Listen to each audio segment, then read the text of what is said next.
Hey guys, today it's Pete and Roxy on Elevated Conversations, and we're going to talk all about ayahuasca. 5 years since we took our first cup of the beautiful medicine, Mother Ayahuasca, and it completely changed our life.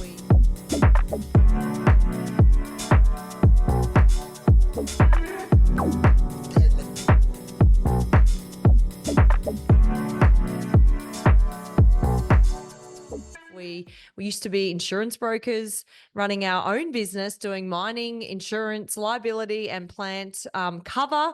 And we just went, you know what? After the ayahuasca, we just can't go back to that, right, Pete?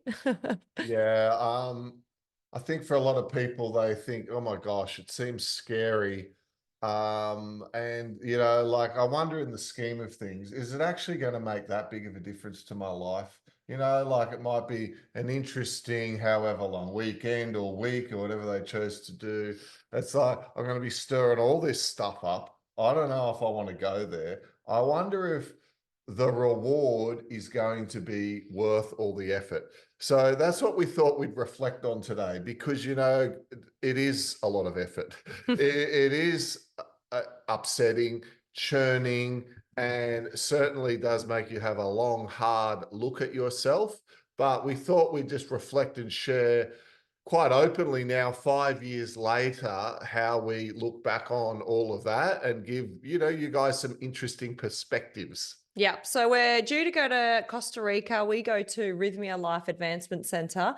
We got led there divinely by Pete's brother 5 years ago, and pretty much have loved that place. It's like heaven on earth. The resort is fantastic. We're going back there in 7 weeks. We counted on the calendar today, 7 weeks until we get back there.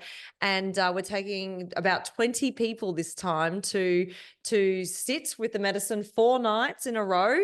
It's a 7-night retreat, and the medicine's already talking to us. So signs that the medicine is coming to you is very divine. It's often known that the serpent or the jaguar will come in. And funnily enough, I'm wearing my cheetah leopard print today, which is jungle vibes and also a sign that the medicine's coming. We also felt like it was very going to be fun and fitting to bring in the serpent, because often the medicine, she shows up as a snake. And that certainly does happen when you are setting yourself up for going into this beautiful sacred medicine. These animals do come. The spirit of the energy will start working with you, as soon as you pretty much pay and commit to, yep, I'm going in. And the medicine, they often say, does call you. And if you're ready for it, it'll call you, and she'll just keep getting louder and louder.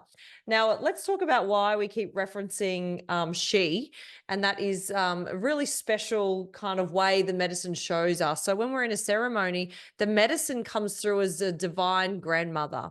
So a cheeky grandmother, she can be very funny at times. We've had many laughs in the medicine. There's often, people crying, purging. Sometimes there's people laughing their asses off because it's just so funny at the jokes that Mother Ayahuasca is showing us.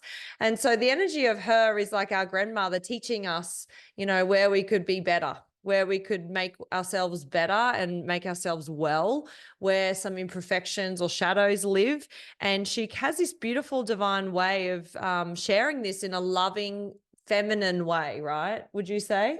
In ways? In ways, yes. But if you're stubborn and you don't want to learn the lesson, she will smack you. Or she will help She'll you get to your be cheek. able to see She's the listen to me. maybe not quite getting dragged by the ear, but she'll be going, you've got to address this, right? You're lying to yourself, or you're kidding yourself that this is not an issue in your life. You need to have a look at it.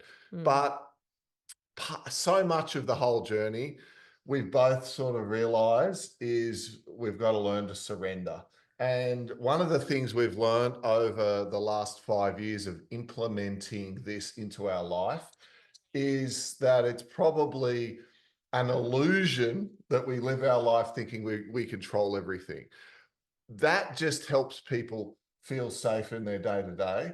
But in these years and days of mental health issues, right? People suffering from anxiety, stress, and overwhelm, and people being basically control freaks. So often that need to be in control can lead to people being their own biggest source of stress. Mm, And anyone who's ever found themselves lying in bed at night, not being able to get to sleep because they're overthinking mm, everything and stewing on things through their life, mm, one of the things we've noticed is we stress a lot less. And it's very easy to just say that, oh, we're a lot less stressed. But in reality, we realize that there is most of what goes on in our life is completely outside of our control, and we're okay with that. But getting to that point can be quite confronting, because I'm sure you'd agree, Roxy, we talk to a lot of people. One of the biggest reasons they don't want to go and sit with the medicine is that they're scared of being out of control. Can that's you relate to correct. that? Yeah, because as soon as you take that medicine, you're going in, and it's 5 or so hours until you're going to get out. And that can be very scary of being out of control for that long. And I know for the first time that I went to Rhythmia, it was a dark night for me, very dark. I had 2 cups of medicine, and it was all going well on the first cup. It was like a circus. It was colorful pictures and psychedelics, and it was showing me all this beautiful circus, which was life. And I thought it was just the most amazing show ever.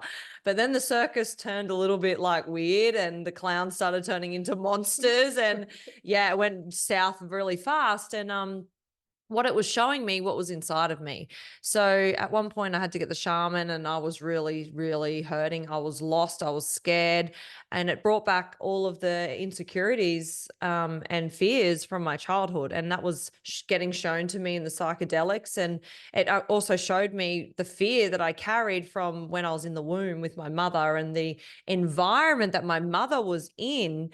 And all of that had soaked into basically my cellular data and my skeleton system, my central nervous system, growing in the waters of her womb.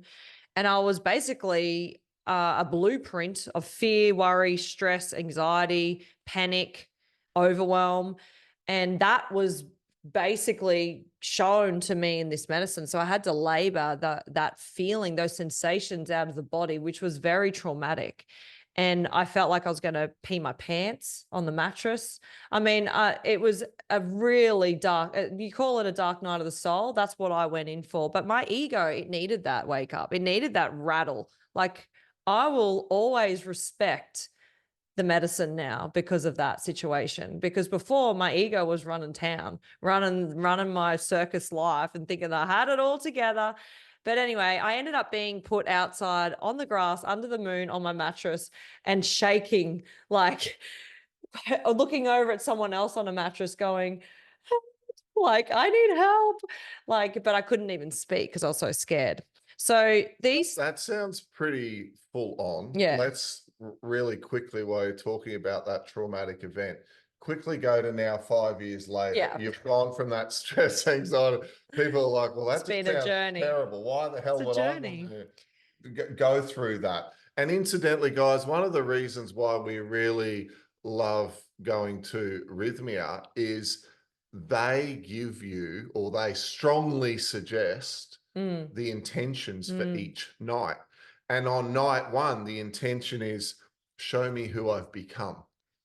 Because for a lot of us, we've lost ourselves. I mm. mean, we don't Well, really that's know what it who was we are. showing me who I'd become night one. So that was my intention. It showed me underneath the circus of my life was this pain that lived in my body, and probably is the catalyst for getting ovarian cancer when I was 21, and why I can't be in confined spaces in small meeting rooms. It was, the bladder sensation of being so nervous every time we went on an aeroplane. So it was basically just showing me, and I had to labor what was in me. So it was all of my shadows. And we've done plenty of medicine now. You're up to what, your 19th? Oh, I don't know.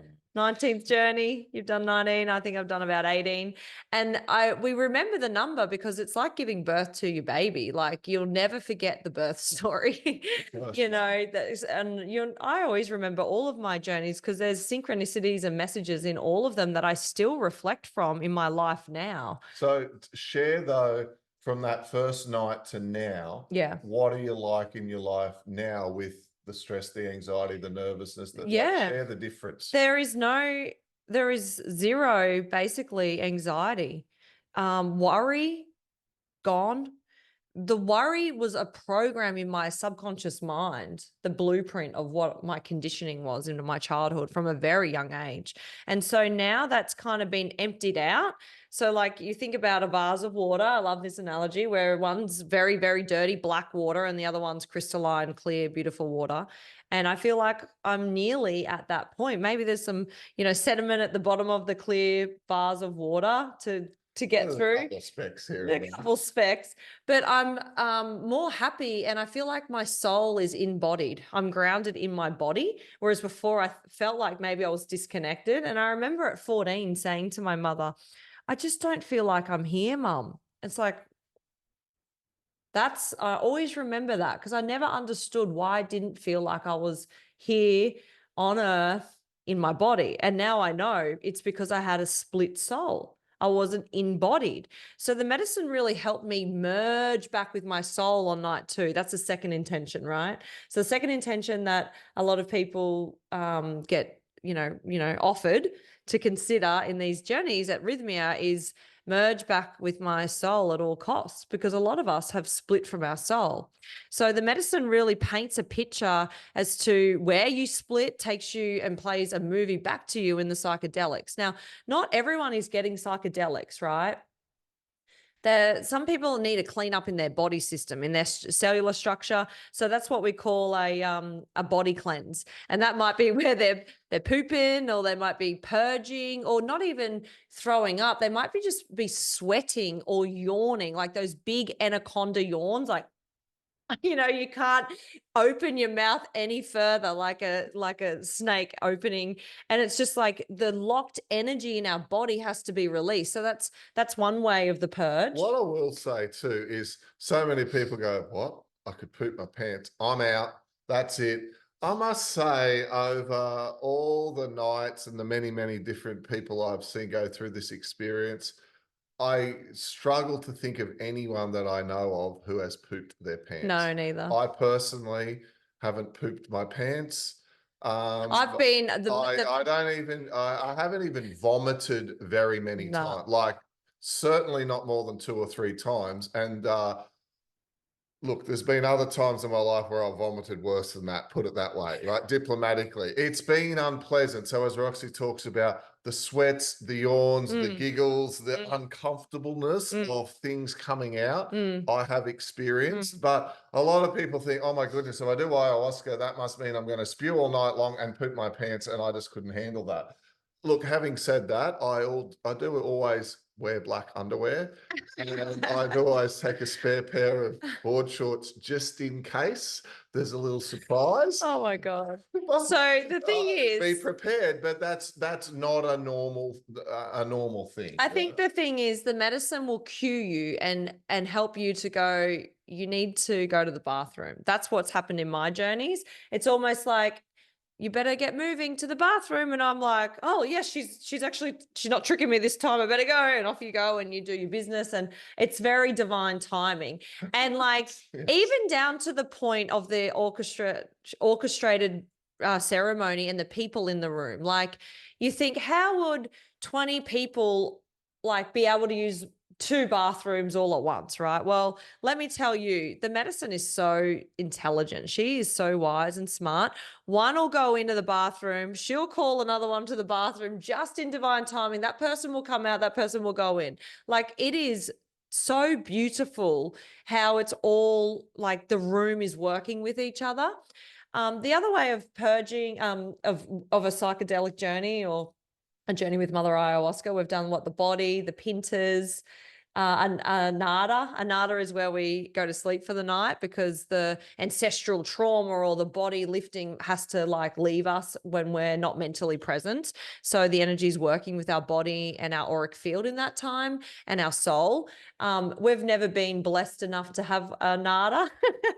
I'm sure one day, if it's called, it's would be a beautiful lullaby. You might be disappointed. Some people feel disappointed if they get that because they missed the show, and then the other one is like the knowing. Like a consultant talking to you, which is my favorite, which is where you get the guidance. So a big difference in us, let's say 5 years later now, Mm. is there's a lot more connection in our day-to-day life to our intuition and to recognizing the signs and the symbols of, let's call it, our higher self guiding us through our life. So one of the big differences we notice now is where, I know it sounds so cliche, but it's such an important thing, we're happier.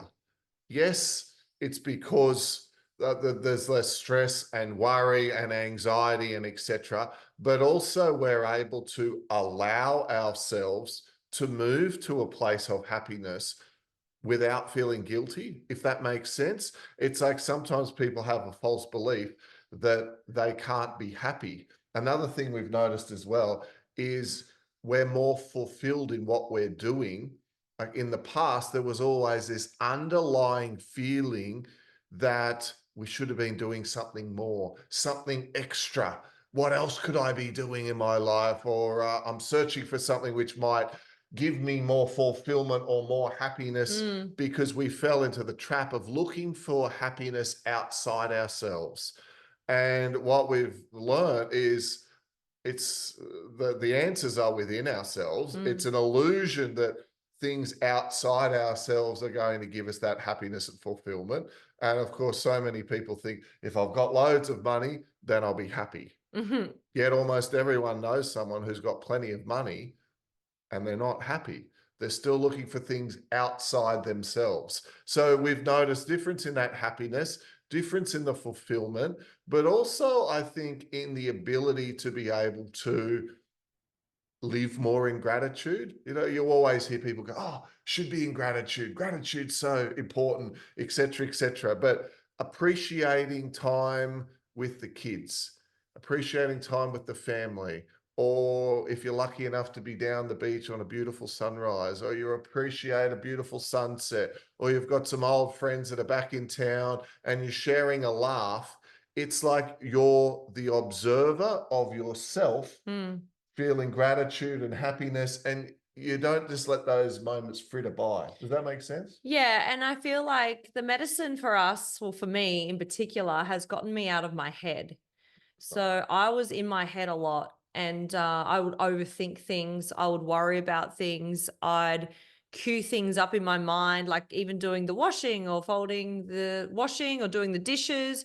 I'd be thinking, oh, why do I have to do this? Like negative, negative, looping, always in their head, right? And so now the way I feel I've reflected from doing the medicine is it's got me embodied, like I said before. So I'm back home in the soul, in the body where it should be.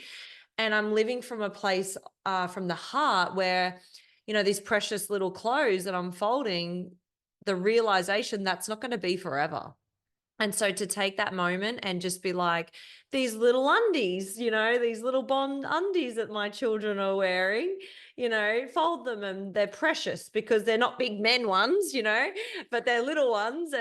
And that's sweet. And to try and be in every now moment rather than thinking, and this has been a work in progress over 5 years. Like this has taken a while, but it's over and over and over, catching those thoughts, learning from the medicine, what she's taught us, integrating that for like 6 months or longer, and really living what you learnt in the medicine, like rather than just like going from medicine journey to medicine journey to medicine journey, try that, try this. But you have to really integrate the medicine in order to get the effects of the powerful lessons and teachings. And I feel like you and I have really done that.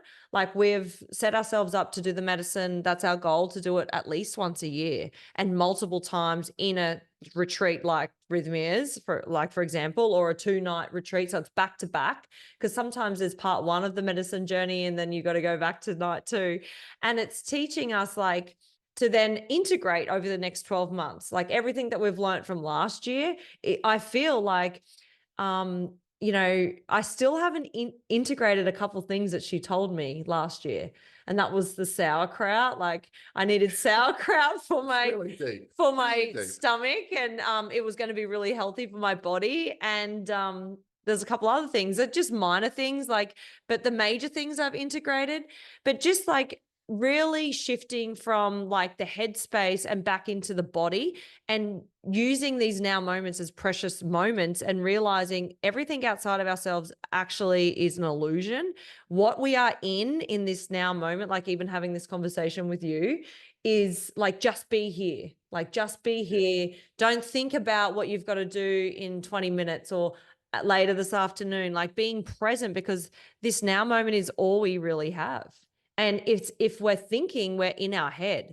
And so learning to like wash the energy out of the brain and all of those programs, conditionings, and effects of the subconscious mind in here, and living from a place only from the heart, and having the brain be like, just like the person, the director, to think how to drive, for example, but it's not the consciousness, it's not the wisdom, right? It's the heart that's the wisdom. So that's when we start turning on the feelings. So feeling our way into folding our washing, not thinking about how annoying it is. It's like loving the special nature of the human experience. I think that's how it's really changed me. So now I'm not burning, all of this energy like with all open tabs, like a mobile phone having all the tabs open. It's going to drain the battery. So I feel like I've got more energy. I don't have stress, worry, anxiety. I don't have panic attacks in shops or in confined spaces. I'm cool with airplanes and bladder situation, because that was where I was holding a lot of my trauma. And I'm now okay with me, and I'm ready to launch into getting to know other people more deeply, and not for gain or egoic purposes. It's more to be grounded, to hear other people's stories, rather, because I've got me back. Do you know what I mean? Like, there's not a reason why I'm doing things for the ego anymore. Yeah, and I think the last thing I'd add about the difference I've noticed in myself is there's a lot less, let's call it, underlying volcanic movement that could erupt, if you know what I mean. What So exactly I are you think in the talking past about? there used to be stuff that would bubble away down in the dungeons, right, of day to day.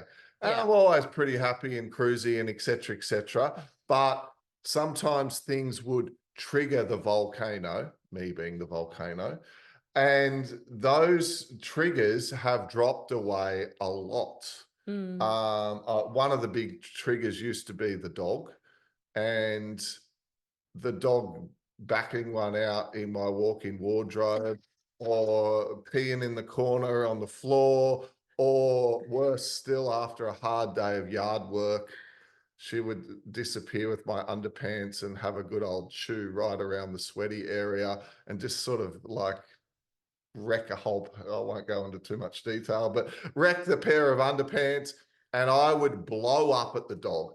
This freaking dog, right? Blah, blah, blah. And the dog would run off yelping, and I'd get all worked up, and everyone in the house, of course, would laugh and think it's hilarious. But I would work myself into a state and get Because triggered. you can't have nice But it's things. not the dog. It's See, you. yeah, the Yeah. dog was just a surface layer trigger for underlying stuff that was rumbling around that might have been happening that week, of all this stuff. And the dog flicked the switch, and I blew up. Mm. And once I worked on myself, I will say the dog started pooping in my wardrobe a whole lot less, and there's a lot less peas in the corner. She still occasionally sucks on a pair of underpants, and I just kind of laugh and let her enjoy it. And I don't fire up anywhere as much as I used to. So that proneness to, let's call it, fly off the handle or have a large emotional outburst has dropped immensely. Mm. And I'm actually proud of myself for that, because I realized what the underlying causes were that used to cause me to do that in the first place. And when I healed myself and my relationship with myself, and all of that was linked to my childhood, not being recognized, all this guilt, all this shame, all of my female issues that I had, all the way from like 5 years of age through to 35 years of age, emotions of pleasing women and, you know, being a do-gooder and always running around trying to make everyone else happy. And in a sense, being completely shut off for myself.